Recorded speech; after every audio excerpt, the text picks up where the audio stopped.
Hey there, and welcome to the Bringing Business to Retail podcast. If you're looking to get more sales, more customers, master your marketing, and ultimately take control of your retail or e-commerce business, then you're in the right place. I'm Selena Knight, a retail growth strategist and multi-award-winning store owner whose superpower is uncovering exactly what your business requires to move to the next level. I'll provide you with the strategies, the tools, and the insight you need to scale your store. All you need to do is take action. Ready to get started?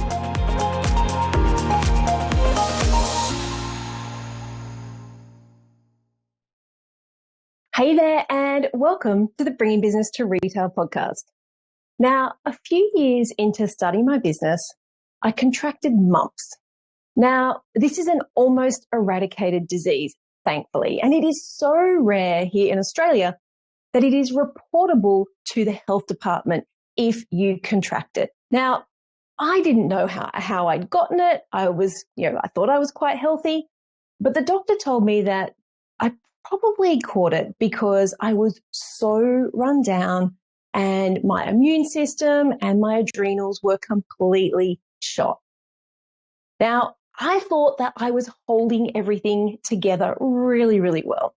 But the simple fact was, in my business, I had a bunch of part-time people. I was trying to manage far more people than I actually needed. I think I had something like 4 part-time people when I could have just had 1 full-time person, or maybe a 1 person and a casual. I also had duct taped a lot of things together. I mean, inside of our process book, we literally had workarounds all stepped out.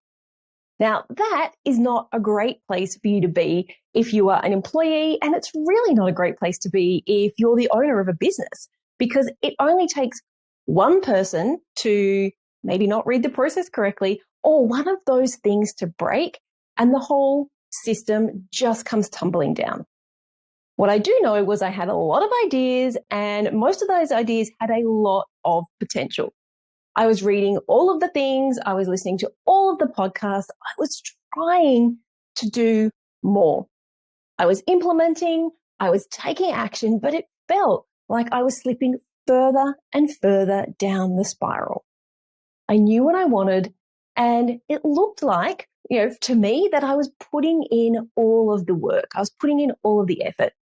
But what I was doing wasn't working. It wasn't too much later, after the little mumps episode, which actually significantly affected my business, because at the time, because I had all of these part-time people, a lot of them would just work a casual shift here and there. And the time that I had off, no one was available to work. So I actually had to close my shop up for several days if I couldn't get someone to work. Or even worse, there were days where we would open up just for 3 or 4 hours when someone could come in and do a shift. So as you can imagine, that's really stressful. It completely affected my income. And it wasn't too much later that I was again bedridden for a good week completely. Couldn't think, couldn't do anything because I was burnt out. Just a few years into business, and I had already fallen victim to 2 of the 4 business busting Bs that I want to talk to you about today. Now, these 4 Bs feed off of each other, and it is really rare to see the last one without the 3 preceding ones. So the good news is if you can catch yourself, and hopefully this podcast is going to help you do that. I'm going to share with you the warning signs. I'm going to share with you what you can do to circumvent the situation and to try and pull everything back together. So if you find yourself slipping towards B1, not like the bananas in pajamas, guys, but if you find yourself slipping towards this first B, you've got a much better chance of survival, a much better chance of being a happy, healthy, and super confident business owner. What are these 4 business busting Bs? And more importantly, how can you avoid them? All right, the first one is B for bottleneck. Now, this was my first encounter and I didn't know it at the time, but it is generally the catalyst for this entire slippery slope. If you fall victim to being the bottleneck, it is likely you're going to end up snowballing into the rest of these Bs that I'm going to, these horrible situations. I think they're horrible, but of course, the breakdown before the breakthrough. I want you to avoid those situations. Nobody wants to be laid up in bed, completely helpless, because you can't think, you can't make a decision, you can't even think about whether to have a shower or to brush your hair. Like, those things don't help anyone, and it is not what we went into business for, right? So B for bottleneck. Now, for me, it looked like this: being the central point of decision making and being the central point of operations. It's really easy to think that if you are the boss, that everything needs to go through you. But now, a little bit smarter, a little bit wiser, looking back, this need to control everything was just a way for me to feed my sense of validation. And whilst your passion and your expertise are most certainly needed to get your business off the ground, as your business grows, relying solely on one person, that's you, is not only exhausting on a practical level, but it also leads to huge inefficiencies in growth. It leads to a really high employee turnover and a low team buy-in, because they feel like they don't have autonomy. They feel like even though they might do something right, you still get the final say. The simple fact is, being the bottleneck in your business is freaking draining. So how do we set our business up so that you are not the bottleneck? It sounds so easy, right? But the truth is, it's not as easy as it sounds, because if it was as easy, we would all do it. I'm going to give you the steps. You're going to think about how you're going to put them into play, because it's likely that right now you are the bottleneck in your business. And I know this because we speak to literally hundreds of business owners every single month, retail store owners, e-commerce store owners, everything from, a few 5-figure years all the way up to 8-figure businesses, like $20, $30 million businesses. And I can tell you, the one thing that every single person on those calls tells us, one thing that we diagnose is that the person on the phone is a bottleneck. So we don't want you to be the bottleneck, right? Because remember, this is the slippery slope to descending into the rest of the Bs. So the first thing that you're going to do is delegate. It is really important to empower your team on so many levels and stop being a dictator. I've talked a lot about Maslow's hierarchy of needs. Maslow's, you'll be with me, you'll know what I'm talking about. But essentially, part of what we really are looking for in our lives is being able to be challenged. So once we've got all those base needs out the way, we're safe, we have a wage coming in, we feel like we aren't being bullied, all those sorts of things. What we're really looking for is a challenge. We're looking for the opportunities to feel like we have self-actualized, for want of a better word. So delegation empowers your team. It doesn't take away from anything. It empowers your team. And best of all, when you do this right, it means that you are not the bottleneck. And you know what you need to empower people? You need systems and processes. You need to implement efficient systems to streamline your operations. And that means don't be like original Sal, OG Sal, who was duct taping everything together, who was using workarounds because I didn't want to pay for a $20 app. The simple fact is, something like that can free up so much time in your business that the $20 that it costs is going to save you probably $50, $100, $200 each and every month. So doing that makes it easier to delegate. Maslow's theory of motivation, that is what I was thinking of. Now, that is the five, if you remember back to school, Maslow's hierarchy of needs, similar situation. At the base, we have that basic needs, the psychological, the safety, the social, and the self-esteem and self-actualization. So as we move off those basic ones, that we feel safe and that we feel like we are part of a team and we're included, we really want to boost our esteem and our self-actualization. And we do that by challenging ourselves and by setting goals and achieving those goals, right? So delegation actually improves your business in so many ways. Now, the other thing you're going to have to do is invest in training. So you need to invest in training for yourself to ensure that you know how to be a great leader. And of course, you need to train your team and invest in training in your team to make sure that they are equipped to handle tasks independently. Because like I mentioned earlier, each one of these Bs is the mitigating factor for the next B. So if you can create a business where you are not the bottleneck, hopefully you won't end up moving to this next scenario. Because what happens next? When everything sits on your shoulders, well, it's probably no surprise that this leads to burnout. And take it from someone who has been there. Burnout is debilitating. Remember I told you being laid up in bed, not being able to make a decision, that was as a result of burnout. Yeah. And in those first few years, burnout pretty much landed me with mumps. It landed me with a week of bed rest and even chronic kidney failure. Yep, I had stage 2 kidney failure. And it was that last one that made me realize that I had to change things, and I had to change things fast, because I didn't want to have to end up having to have a kidney transplant in my 40s. Not because I had a family history of it, not because I wasn't looking after myself in terms of exercise and food, but because of this self-created chaos and stress. Now that was not how having my own business was supposed to be. And I don't want you having to potentially suffer a life-threatening illness to change the way that you're doing things. You do not want to end up with burnout. It affects your body, it affects your family, it affects your business, it affects your team, it affects pretty much every single part of your life. And so if we can help you avoid burnout, these are some of the things that I want you to do. So the obvious one is making sure that you're not the bottleneck. And that generally is the biggest way to avoid burnout. Because if you have a great team and you're looking after yourself, you won't end up burnt out because you have that structure around yourself. You have the people, you have the support that you need.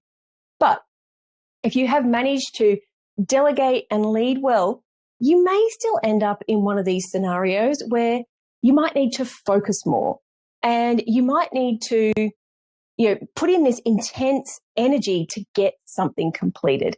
And if you know that it is short term, it's generally okay. But I know you and you're an overachiever. And what ends up happening is you finish that job, you finish that one small thing that you needed to put all your energy into, and you keep going. So we can't do that because we don't want you to end up burnt out. So the 3 most important things that I have found to help avoid that is, I know this sounds cliche, but self-care. Honestly, prioritizing your mental and physical health is the most important thing. Last year, I did a lot to look after myself, from simple things like finally getting orthotics for my shoes to regular dental appointments, monthly chiro visits, and even getting my spine injected with cortisone. At the end of the day, we can't replace you, and you are the most important asset. So look after yourself. One of the other things I've found is throwing this idea of 9 to 5 out of the window. And if you are still having to go into your store, if you are still that primary driver in your business, this one can be really hard to get your head around. Now, for me, I get up at 5 a.m. and I am happy to be in the throes of work on Zoom calls at 6:30, 7 a.m. But if you try and get me to have a meeting after 3 p.m., I really, really struggle. Now, there are other people on my team who are night owls. And sure, you need to be available when your business needs you. But if we go back to that first B, if you are not the bottleneck and everything doesn't rest on your shoulders, then you don't have to be available 24/7 or even 9 to 5. Work when works for you. And so this should be another driver if you are the one who is showing up in your business every day and standing behind the counter or packing the orders. This should be one of the drivers that you have to put that goal in place, that you are not the sole source of doing. You are not the person who has to be there for the business to run. get the store manager, get someone to pack your orders so that you didn't build your business to be chained to it. You built your business to have freedom, to have the ability to earn as much money as you want, not to end up burnt out in bed. Okay, so work when works for you. And the other thing I have found that really works for me is to structure my day and my week, because that line between personal and professional is, in this day and age, so blurred. But when you structure the time that you're working on your business, that to me is crucial. I still put in my diary that I go to the gym. If I have a class booked in at 10 a.m., it is in my diary. I have 15 minutes blocked in before and 15 minutes blocked out because I'm really lucky that the gym is about 3 minutes away. So I have those things booked into my diary so that nobody else can take that time away, because it is important for me. For me, exercising is one of those things that really brings me back to earth and allows me to kind of step out of the overwhelm, and when your brain is just spinning, the hamster wheel of hope, where your brain is just spinning, being able to go for a walk, being able to just, pick up some weights and lift them and not have to think, that is crucial to me. And it's amazing how many things I can fix in my head in a 30-minute gym session. So it is too easy to lose focus and get distracted if you don't have your day structured. I live my day by a Google Calendar because this might, surprise you. I am really disorganized. And so if I don't have things booked into my calendar, they just don't get done. And if you're still working in your business more than you are working on your business, it is really important to designate those key times for things like ordering or seeing sales reps or paying invoices. This makes sure that the time you've got is used the most productively and it gets maximum bang for your time. Now, of course, if you are so focused on working and not looking after yourself, and you go through the bottleneck through to the burnout, then the third B that follows is often breakdown. When we are mentally and physically exhausted, we cannot make decisions based on data or the best outcome. You can't even make a decision when you're at that point as to whether you should even get out of bed. So any decision that you make, if you can bring yourself to make a decision, is going to be made on what is the path of least resistance. And you know that is going to be probably the worst choice for your business, and it could end up having long-lasting consequences. I'm really thankful that I don't think, really been in the throes of breakdown. I'm pretty sure, though, that I have teetered on the edge of that precipice a few times, but I know the warning signs. I've worked out that every great idea is not an opportunity, and not every opportunity needs to be grabbed before it's gone. So what's different now? Why have I only kind of teetered on the edge and I haven't fallen into that pool that comes with breakdown? Well, over the last couple of years, I've stopped trying to duct tape things together. Honestly, the $20, it's amazing how many $20 things can literally simplify your life. I'll be honest with you. There are still unfinished email flows in my system. There are still Google Docs filled with great ideas, and there are a bunch of half-finished courses. But I think one of the biggest differences is that I have people that I turn to. Now, I've always made sure that I had a really good network, and you'd think, Sal likes to talk, but I don't really like talking about this kind of stuff if things aren't going well. So looking back, one of the biggest mistakes I made was that a lot of those people that I surrounded myself were my peers, or even worse, they were people who were not as far along in business as I was. And sure, that made me feel all smart and validated, but we don't need an ego boost when you're teetering on the edge of burnout. It is not helpful. And I know that when I was paying to get advice, when I was in a mastermind or paying for experts for their time, the results always multiplied my investment.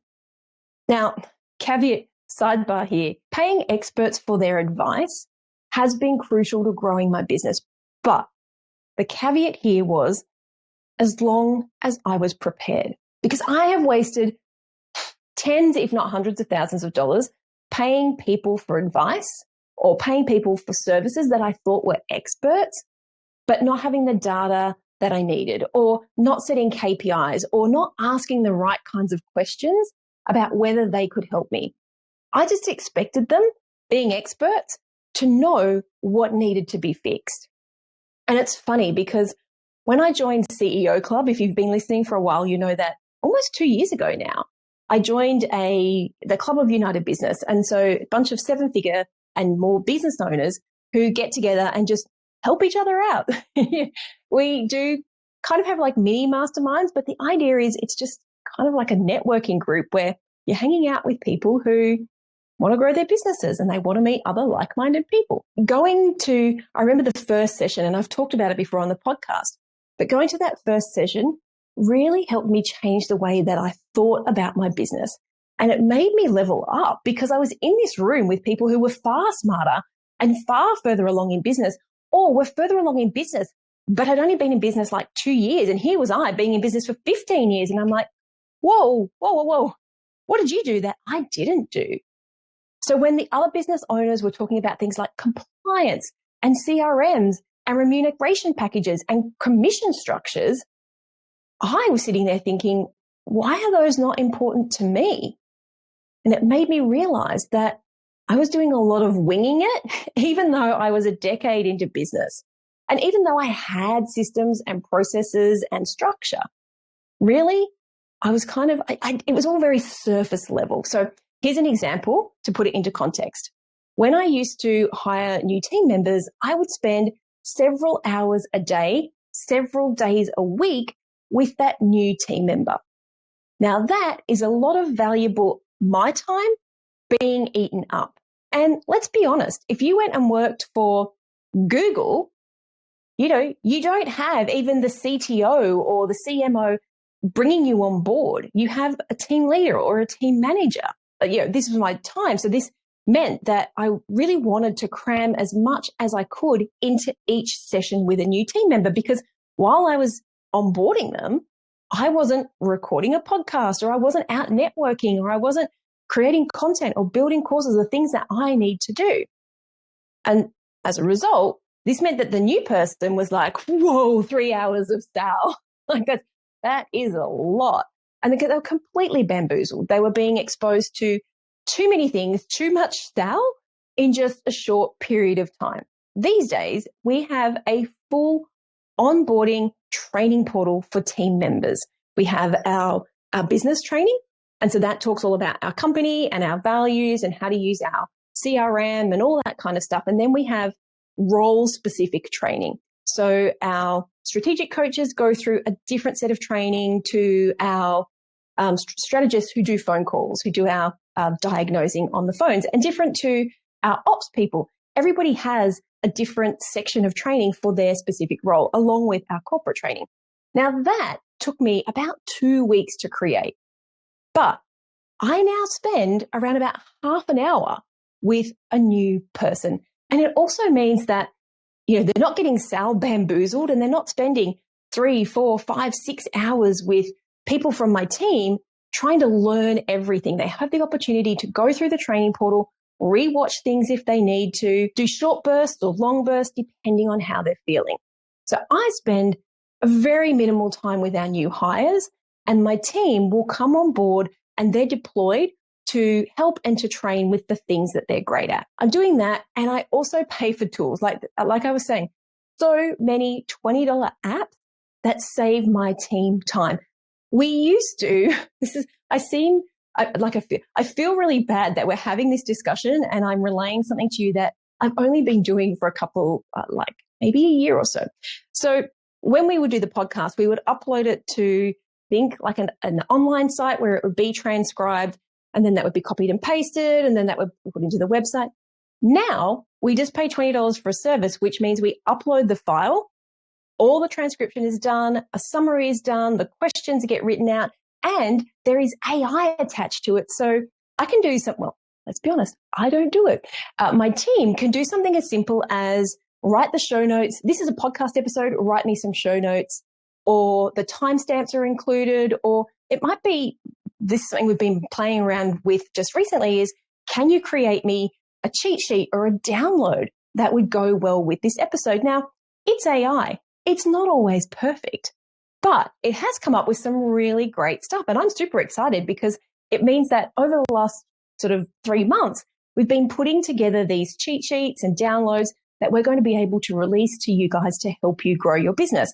The AI gave us the framework, and then we have gone and built out what we think would be helpful for you. All of, that one little $20 app has streamlined everything, but it also has upgraded our business. So we have saved hours of time, but also been able to put something in place that we maybe wouldn't have been able to do if we hadn't have paid the money.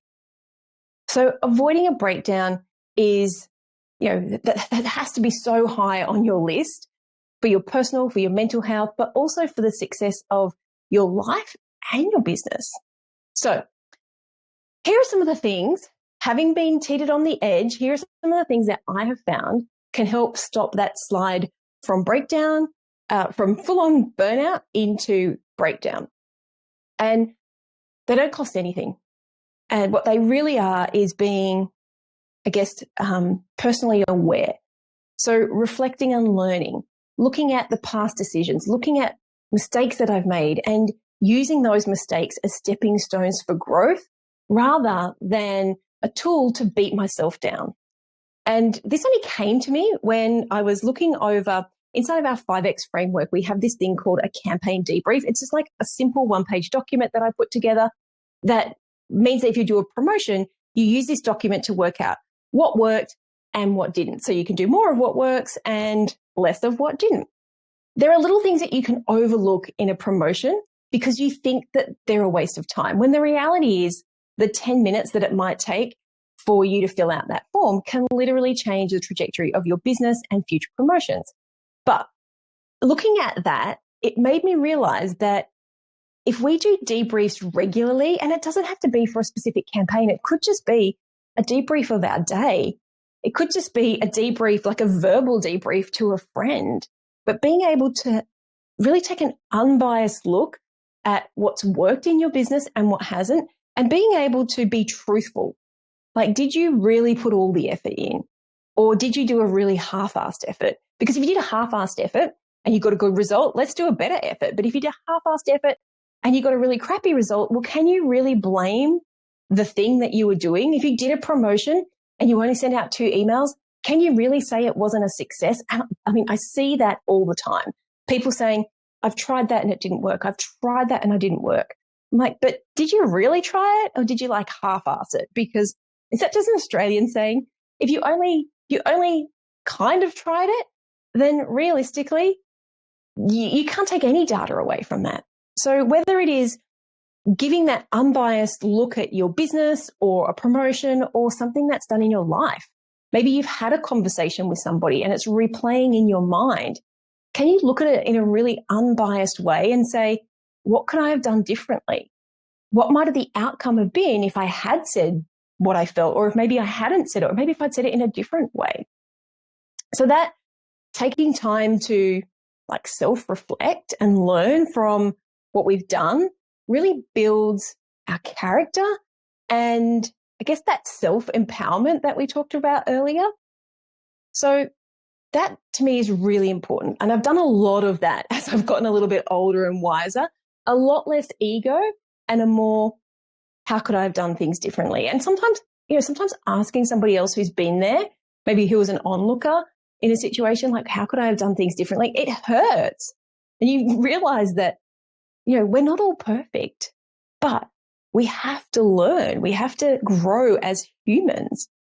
And so you've got to have, like I just said, that support network, both within your business, and I like to call that your personal advisory board. So you have to have those people in your business and in your life that you can turn to.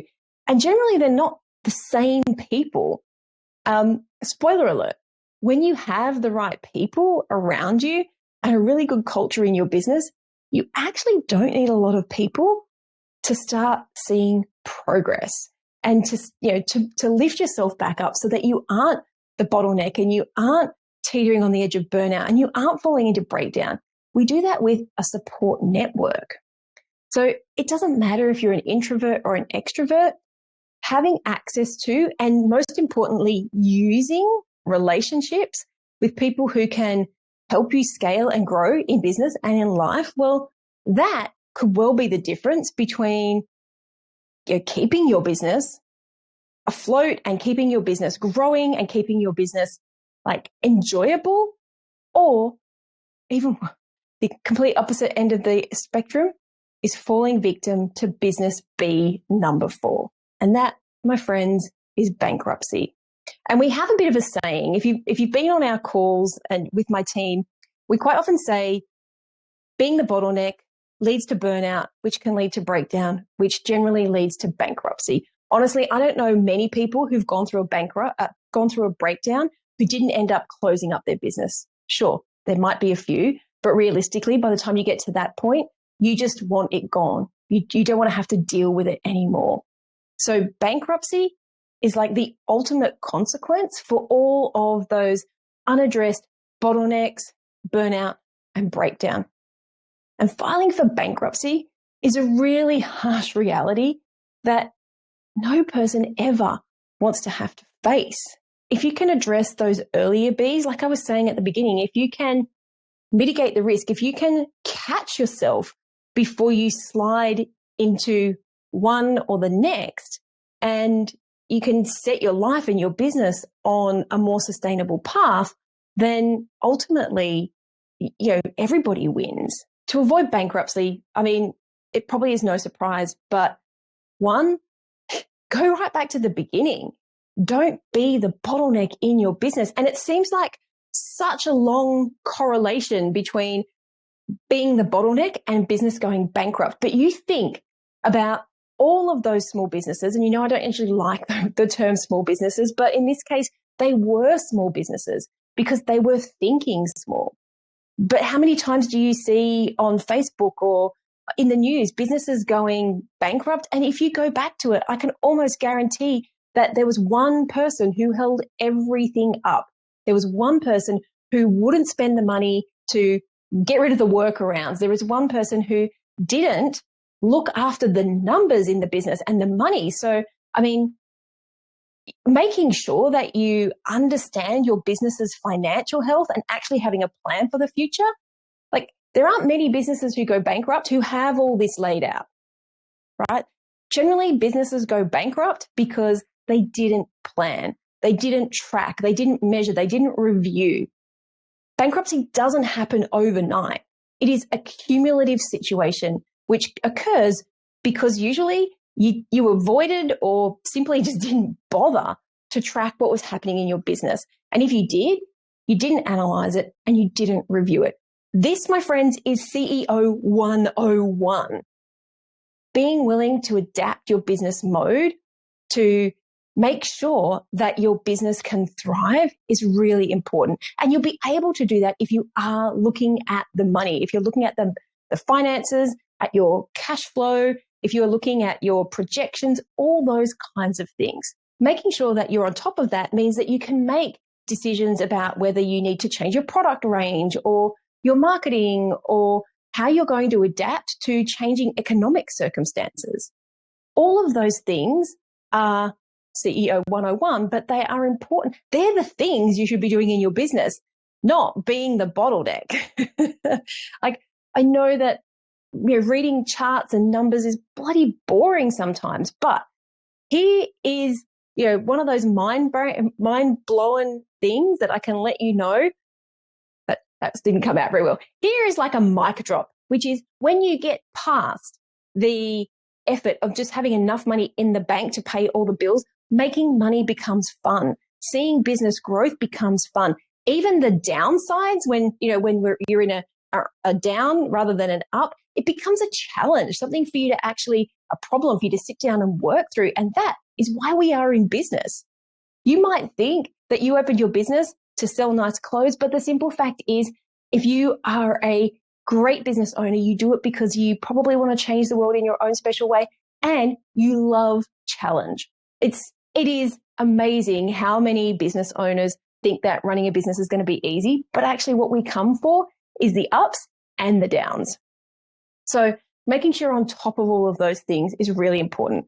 But I think for me, one of the key, pivot points is that I have made sure that these days I will just pay for professional help.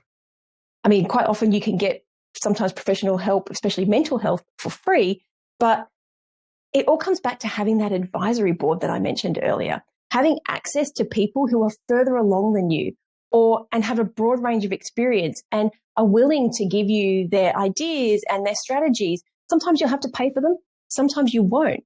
But paying to be in a group like that with experience, for me, has just meant you kind of cut out the fluff. And it comes back to that you're not duct taping everything together.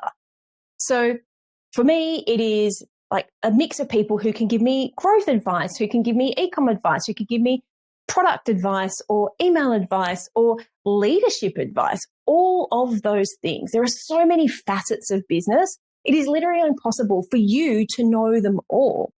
And why would you want to? I mean, just go back to the second B. All that's going to end up with is you're going to end up burnt out. If you try and remember all of those things, it's like when people try and tell me that they need to do their own email marketing and their Facebook ads. I'm like, oh my goodness, as a person who has owned an agency, it is impossible for you to be on top of every single thing, every single change that is happening inside of Meta and Google and inside of email marketing. Like, that is a full-time job. So if you're just paying somebody to know all of those things, they have 8 hours a day to learn what is happening in Meta land or Google land or Klaviyo land. You have a few minutes. And what's going to end up happening is you are just going to be like half-assing it again because you don't even know. There are things you don't even know you don't know. Makes sense?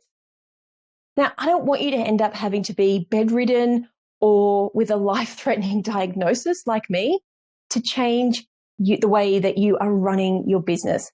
I want you to have your business working for you rather than it running you. So I want you to ask yourself, this is the part where Sal has done her little ranty rant, and now she says, right now, what actions are you taking? And more importantly, what actions are you not taking, both in business and in life? And probably most importantly is, how do you feel? Because if you're waking up every single day and you are not excited about life, what are you doing or what are you not doing that's affecting that? What can you do to change that? Are you going to be the person that is forever being the manager or the faux EO, or are you going to be the person that takes responsibility and steps up and becomes a leader and takes the role of CEO in their business? Are you going to be the person who just avoids what's necessary and spends their day fighting fires, being the bottleneck, ending up bedridden from burnout? Or are you going to be the person who takes the right actions to move their business forward and creates a whole ecosystem where everyone is happy and everyone thrives? All right. So that is it from me. I don't want you to end up with burnout or breakdown or bankruptcy. So all of this comes back to, how are you being the bottleneck in your business? Because I can almost guarantee that right now you are the bottleneck. So think about it. What actions are you taking right now? And what actions are you not taking right now? And most importantly, how do you feel? Alrighty. I would love for you to let me know. If you see this on social media, make sure that you comment below in the post, send me an email, send me a DM. And if there is anything that we can help you with to stop you from being the bottleneck, we will do exactly that. Alrighty. Thank you so much, guys. I will see you right here next week on the Bringing Business to Retail podcast. So that's a wrap. I'd love to hear what insight you've gotten from this episode and how you're going to put it into action. If you're a social kind of person, follow me at @TheSelenaKnight and make sure to leave a comment and let me know. And if this episode made you think a little bit differently, or gave you some inspiration, or perhaps gave you the kick that you needed to take action, then please take a couple of minutes to leave me a review on your platform of choice. Because the more reviews the show gets, the more independent retail and e-commerce stores just like yours that we can help to scale. And when that happens, it's a win for you, a win for your community, and a win for your customers. I'll see you on the next episode.